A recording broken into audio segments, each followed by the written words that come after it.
We open up the mailbag. Should we be fearing the Orlando Magic? We go back in time to look at a Tommy Heinsohn number quirk and the loudest garden moments right now on the Locked On Celtics podcast. Thanks to Blockbuster Brand, it's holiday season. Drop Drew in the mix. And 3 from KP, no, we not on the Knicks.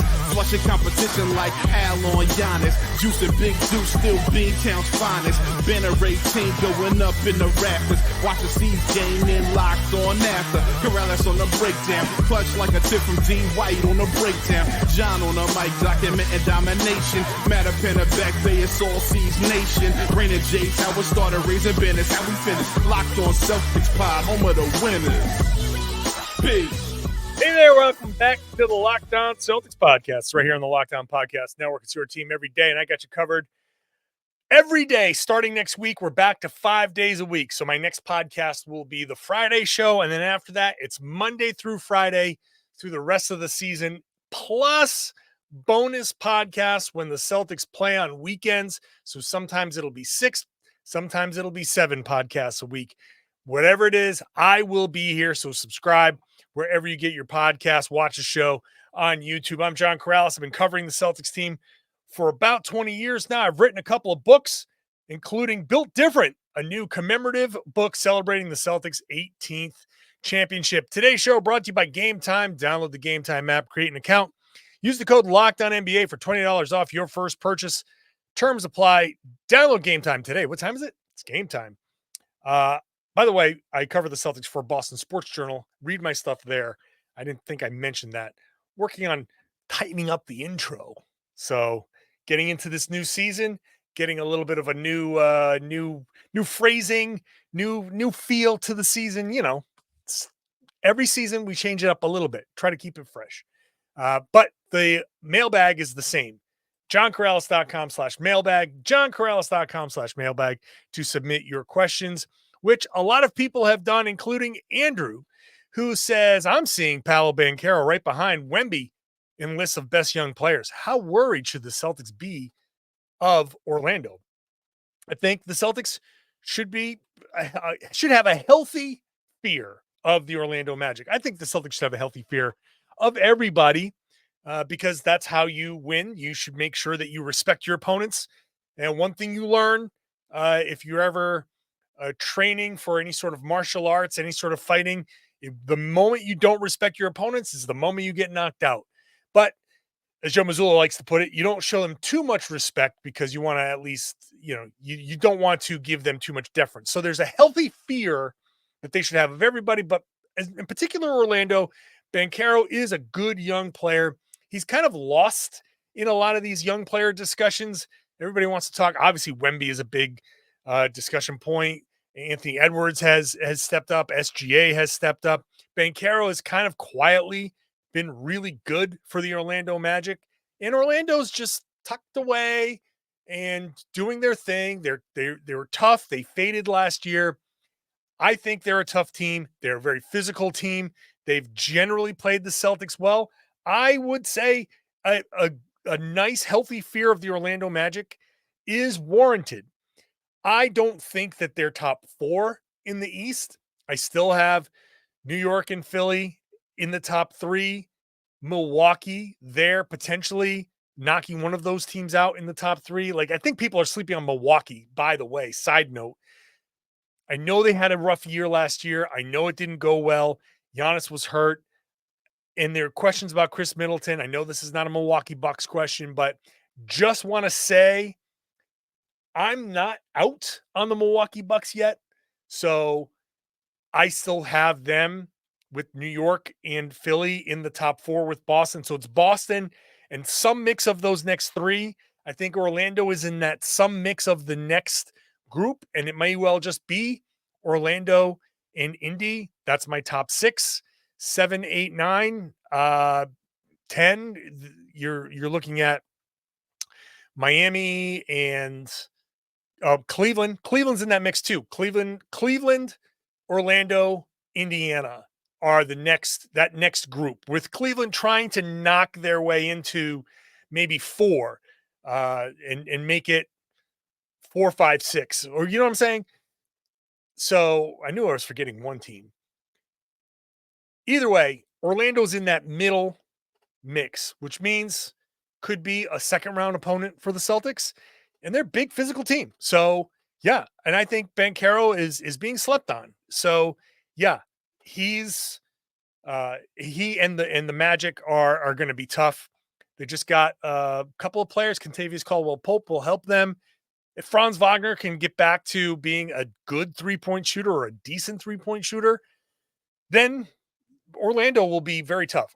Wagner is the key because if he's really good, then the combination of him and Banchero will be really, really good. If he's not, then you can key a little bit more in on Banchero, and he has to become more of a creator. And if he comes back into this season and is a creator, then you got something brewing in Orlando. There is something good happening in Orlando. So I'm definitely keeping an eye out for them and how they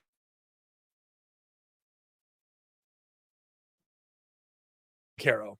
Who will surprise us most this season, if any, in your opinion? I'm high on Tillman, making the leap in 3-point percentage, and Springer. Surprise is an interesting question, right? Because surprise is based on expectations. You expect someone to not do well or expect someone to play well, and it could be a surprise in the opposite direction. I don't know that I'm who would surprise us, right? Like, is it? I don't think it's any of the starting five in a positive way. I think the answer here is in a positive way. We might get surprised by like, ooh, I can't believe the drop off for Al Horford was so big. That's not what I expect, but he's it could happen quickly and dramatically for someone of that age. I do not expect that of Al Horford because he is so diligent about his body and preparation. I don't think there's a big drop off coming for him. He is so prepared that I think he'll be fine. But anyway, my point is a big positive surprise. You would have to look at maybe Cornette.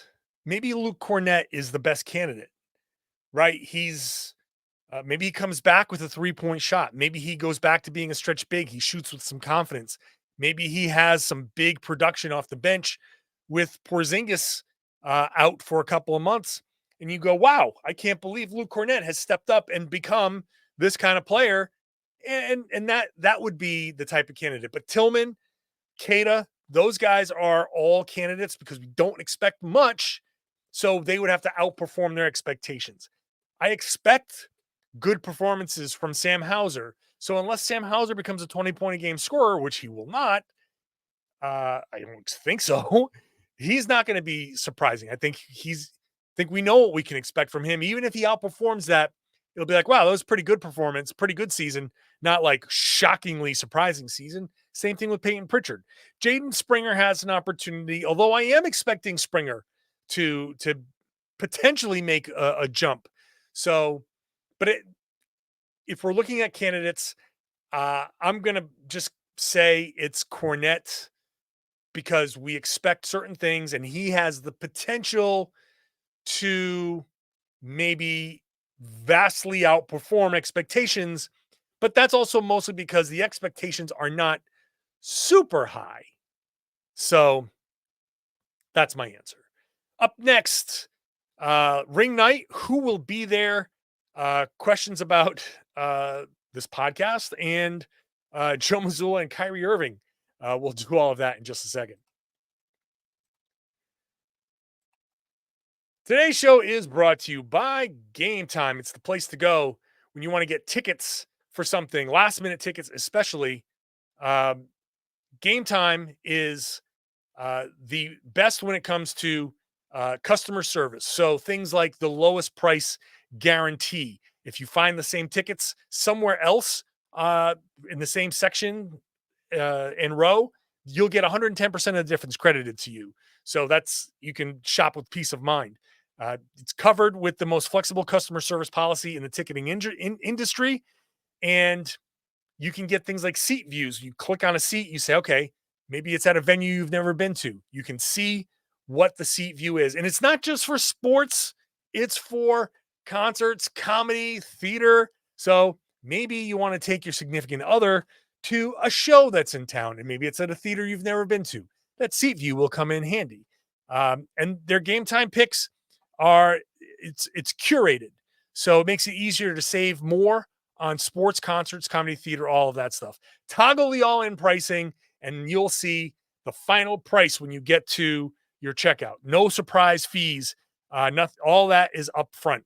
So take the guesswork out of buying tickets with Game Time. Download the app, create an account, and use the code LOCKEDONNBA for $20 off your first purchase. Terms apply.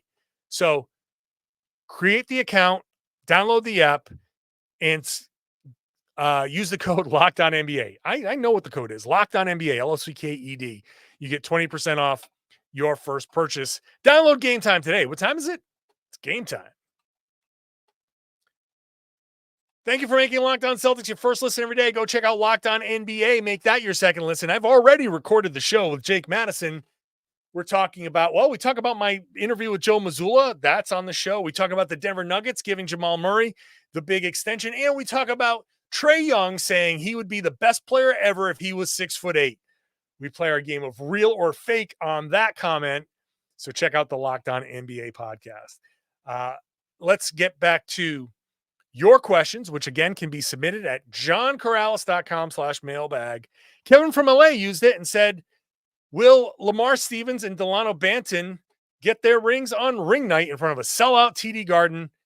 It's an opportunity that cannot be turned down. Well, it can be turned down if Delano Banton is a member of the Portland Trailblazers. That's something that I think he is still a member of the Portland Trailblazers. I don't know what Lamar Stevens' contractual situation is in Memphis, but he had a good run in Memphis. And I think I don't know if he's been signed. I'm sorry, I should have confirmed that, but I expect him to be in a camp. And if he's not, then maybe. But you got to understand, these guys I'm sure they will get their rings. And the Celtics will wait. So Delano Banton, if he sticks with the Blazers, they will wait till the Blazers come to town.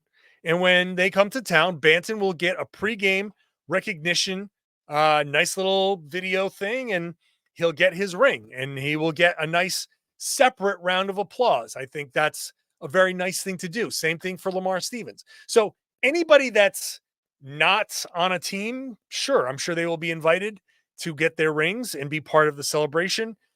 Maybe O'Shea Brissett is one of those people.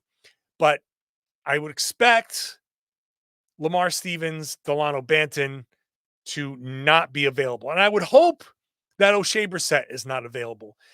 And it's the best thing I can say about them. I hope none of these players who aren't here anymore, I hope none of them are available. Like Sri Mikhailuk is going to be in Utah. That's how it goes. And when Charlotte comes to town, those coaches will get recognized. The Celtics will do a very nice job recognizing everybody when their time comes. So I understand the sellout crowd and the banner going up and all of that, but I'm telling you, don't worry about it. The Celtics will do this right for everybody who wasn't available. When they come to town, they will get first class treatment when it comes to getting their ring and getting recognized. Simon says, ha ha ha. He said, love the interview with Coach Mazzulla. I always wondered why you, and I assume the rest of the Locked On Network, don't get players on the podcast. Is it a contract or a money thing? I guess part of it is, asking, and it's tough to get. First of all, during the season, it's tough to get players to commit to 30 minutes during a podcast. Maybe Locked On Celtics, now that it has grown to the way it's grown, and we've had some good guests on here. We've had, aside from Joe Mazzulla, we've had Tommy Heinsohn, Danny Ainge, Robert Parrish. Big names have come through. And I think now that the show has reached this, a pretty big audience now, that maybe we can get a few more. It's tough to get that commitment of 30 minutes of somebody's time, especially during a season. Um, Now maybe it's easier on the road, and that would be a time. I'm not on the road, and I got a question about this later on. I'm not on the road as much as I used to be, and that makes it a little bit more difficult because the road is a great place to go get things like exclusive interviews and trying to set things up like that. I do try to finagle it, so maybe it's not a one-on-one. Maybe it's kind of a more press conference situation. I will share that. That's not exactly what you're looking for, but that's that's the best I can do. Sometimes it's just a matter of time and availability, and guys have a lot of obligations. It's not just practice and go home. It's practice, lifting, recovery, charity stuff, appearances, other things like that we don't even know about, stuff you never even see. So it is tough to get players um, that it's just, I'll just leave it at that. It's difficult. So, but I will try to get more on. Ben asks in conjunction with the Mazzulla podcast. Okay, this is keeping me up at night. What transpires if Joe Mazzulla was the coach when Kyrie stomped on Lucky? Um, that is honestly a great and um, I don't know if I can answer that question because part of me wants to think that he would, you know, Goldberg spear Kyrie, like out of nowhere. Kyrie stomps on Lucky, and then Mazzulla comes out with the spear and then hits him with the jackhammer at center court. Like that's there's like a non-zero chance that he would do that. In all of the timelines of the universe, Rick and Morty style, there is a timeline where Kyrie stomps on the logo and Joe Mazzulla spears him and hits him with a finisher, and like Jayson Tatum comes in and hits the 3 count. Joe Mazzulla's music hits and he walks off, and everybody celebrates while Kyrie is laid out flat on Lucky. Like that would be that could happen. Um, I think more likely, more realistically, he'd probably say something. I think Joe, if he saw it, would say something. And if he didn't see it and was told about it afterwards, I think he'd probably call it disrespectful. He would find a way to use it as motivation. And it was meant to be disrespectful. It wasn't the biggest deal in the world. There are bigger things that somebody could do, but it was disrespectful. And it was intended to be disrespectful and message received, right? So knowing Joe and his intensity, he would have found a way to use it, spin it, maybe make a reference about the town in conjunction with it, but he would have not let it slide unaddressed. I prefer the wrestling situation. I would have loved to have seen that, but and side note, wouldn't Joe Mazzulla make a great pro wrestler? Like if he wanted to retire from coaching, a shift to the WWE is not out of the question. Like he could be a cruiserweight champ. And he would do it, and he would have no problem taking any of the bumps. He would have no problem getting hit with a chair. He would have no problem blading and bleeding himself. He would do all of that stuff.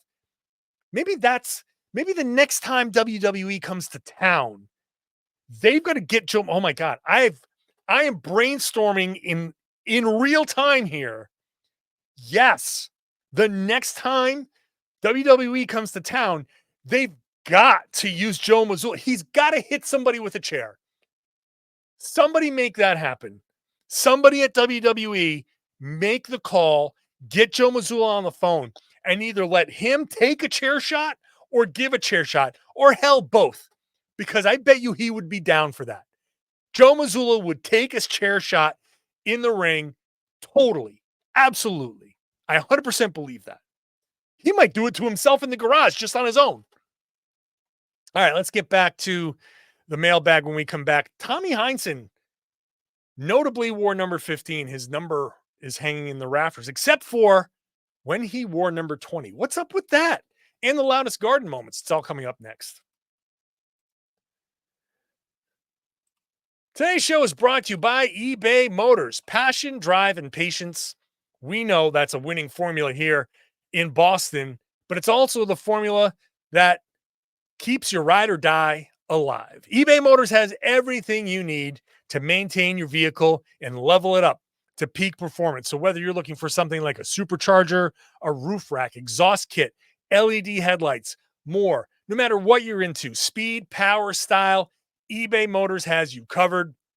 And with 122 million parts for your number one ride or die, you will always find exactly what you're looking for. And with eBay Guaranteed Fit, that part is guaranteed to fit your ride every time, or you get your money back. Because with eBay Motors, you're burning rubber, not cash. With all the parts you need at the prices you want, it's easy to make your car the MVP and bring home huge wins. Keep your ride or die alive at ebaymotors.com. Eligible items only. Exclusions apply. eBay Guaranteed Fit is only available to U.S. customers. Let's get back to the mailbag. Again, johnkaralis.com/mailbag to get your questions in. Michael wants to know about when Tommy Heinsohn wore number 20 during the 1959-60 season. There's no information as to why. It still lists Tommy's wearing number 15 and 20 that year.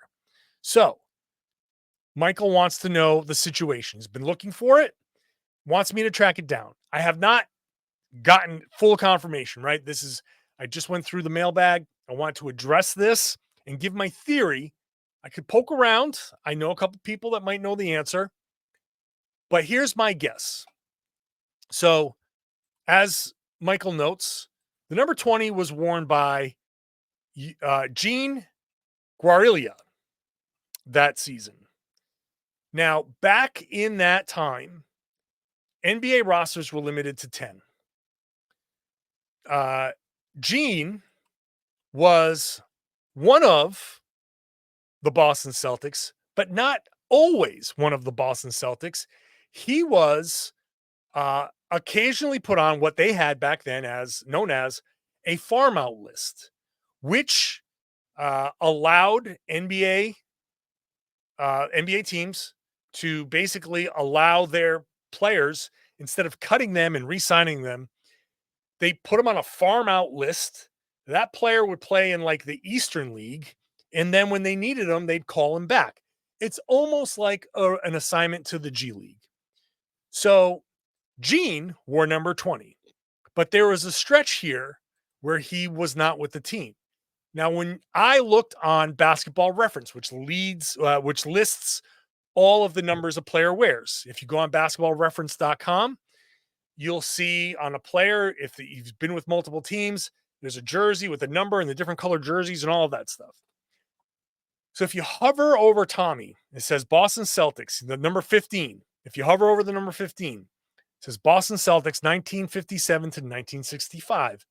If you hover over the 20, it says Boston Celtics 1960, and in parentheses, January 3rd, 1960, which suggests there was only one game where he wore the number 20, which suggests there was some sort of issue with his jersey. The number 15. Maybe it was damaged in some way. Maybe it was, missing. Maybe somebody stole it. But because Gene was part of the team, but at that point, if you look at his game log, January 3rd, he was not with the Celtics. He has a game played December 11th and then a game played January 4th. So January 3rd, 1960, he was not with the team, which suggests there was some sort of damage or missing or something, an issue with his jersey. And in that one game, Tommy wore Gene's jersey, and that's why. And Gene was 6'5", 220, a strapping young man, and his jersey probably fit Tommy, and he wasn't there, and Tommy probably just wore it for that one game. I'll try to confirm that story. That's my theory. I think knowing what happened back then, that's happened before. That's happened. Hell, it happened to Michael Jordan. Um, but yeah, but it's interesting. It's an interesting little question because you say, what number did Tommy Heinsohn wear? And you say 15. If you say, what two numbers did Tommy Heinsohn wear for the Celtics? That's the answer for a trivia question. One game, he wore the number 20. So there you go. That's my best guess. But I'll see if I can, when media day comes up in a couple of weeks, I'll see if I can dig around and ask a few people around. Gareth has a question about my job, which I welcome. Says, I want to know your structure or dynamic. How many road games do you cover for Boston Sports Journal or Locked On? And ask me, like, I know you're recently married. You don't want to go on the road a lot. So here's my situation with the road. Now, when I was working for Mass Live, I was on the road a bunch. Tom Westerholm and I both worked together at Mass Live covering the Celtics. We would split the road games, and that was all pre-COVID. In fact, I was at the last Celtics road game before the season got canceled because they went to Milwaukee and that got postponed. And I remember being on the phone with my boss saying, we got to start canceling these trips because I don't think these are going to happen. And then boom, the Rudy Gobert thing happened and everything went to hell. Anyway, since COVID, it's been kind of determined that we can do our jobs pretty well from home. And a lot of us do our jobs from home now. The travel has been greatly reduced. And that's some of it is a personal choice, but I do get to choose which games I go to on the road. And but I do go to all the playoff road games. So I choose based on level of interest. Sometimes I choose on just because I want to go to that city, like New Orleans. I just love New Orleans. People, if you're a regular listener, you know I love New Orleans. And so I will go to the New Orleans game. And not only that, I will go to New Orleans, spend an extra day there when the Celtics are on the road on a road trip. I will cover a road game in another city. Sometimes they've been in Atlanta, they've been in Orlando, they've been in Miami. I will stay in New Orleans an extra day to cover that road game from my hotel room and podcast from my hotel room and do all that stuff. So just so I can stay in New Orleans an extra day. It's a little, I have some fun. I get some flexibility with my schedule. When the Celtics are on the road, I can technically, if I'm not going to those games, I can technically do my job from anywhere as long as I can see the game and have access to a place to write and a place to podcast. So I try to take advantage of that when I can. Interesting stuff, man. Post-COVID, things have changed a lot. That wouldn't have been the case pre-COVID. Like things, attitudes have changed and, for better or for worse, who knows? Finally here, Chase asks, can you touch on some of the best and loudest moments in the Garden that you've experienced, as well as the saddest moments in the Garden? I think Peyton's half-court shot in Game 5 has to be the loudest. Maybe Game 6 versus the Warriors and Game 7 versus the Heat as the saddest. Those are all good choices. Here's the thing about the loudest. It's like a tie for all these big clutch moments, right?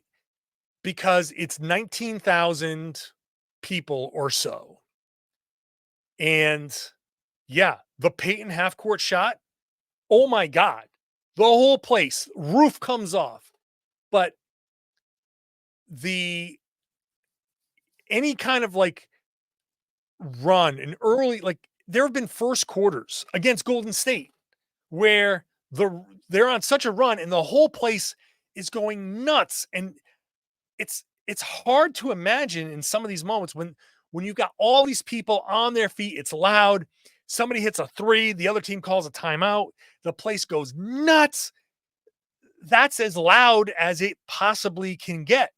So, what are the loudest moments? Anytime there's a run, any of those big moments, any big Jayson Tatum shot, Jaylen Brown's corner three-pointer against Indiana, huge moment, huge pop, unbelievable. That one, I don't know. I want to say it's like just as loud, maybe louder, but those types of moments are incredible. Absolutely incredible. Jalen's corner three against Indy because and this is why I want to lean towards that one more than like the Peyton shot, there was anticipation, but you talk about sad moments and happy moments. That was a sad moment for Celtics fans.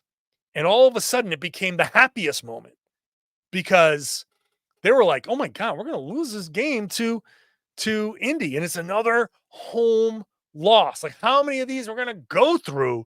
There was that kind of feeling in the building, and then Jaylen hits that shot. It's crazy.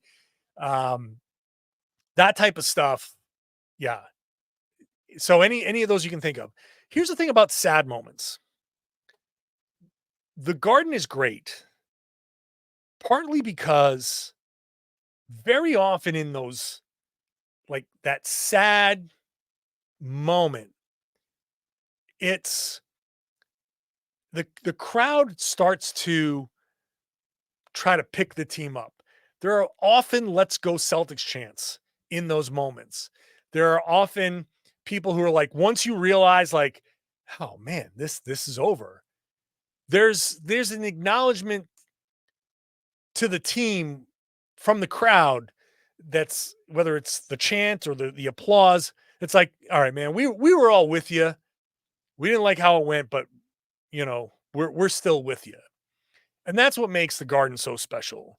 Yeah, there are boos sometimes, and because fans know they could do better. And the boos, it very rarely are they booed off the floor at the end of a series that they've lost, right? They're not that level of disappointment. It gives way to kind of like, hey, we still love you, even though we hate this result. So the Garden is great in that regard.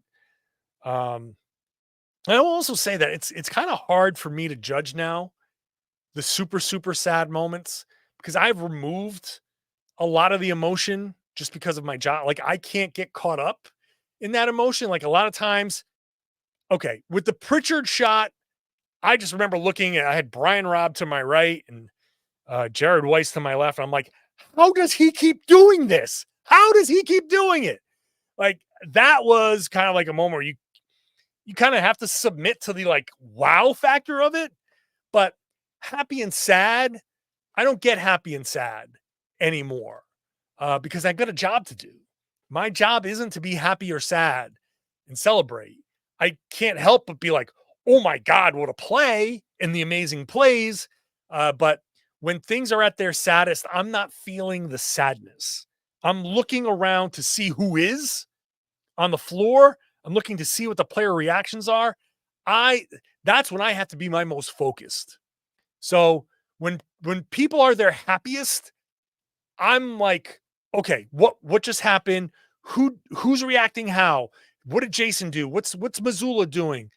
I'm not in the moment. I'm looking at reactions. So when I'm asking my questions, I might have a little inkling of an in that gets a good answer, right? Like I could ask, and this didn't happen, but I can say, like, hey, after Jaylen hit that three, I saw you say something to this guy. What was it that you said in that moment? Or, you know, you were talking to somebody in the crowd. What was it? That type of stuff. And that kind of like maybe let somebody's guard down or they kind of like give in to that and maybe you get a good answer. That's what my job is. So it is tough now to kind of feel the true giddiness and sadness of it all.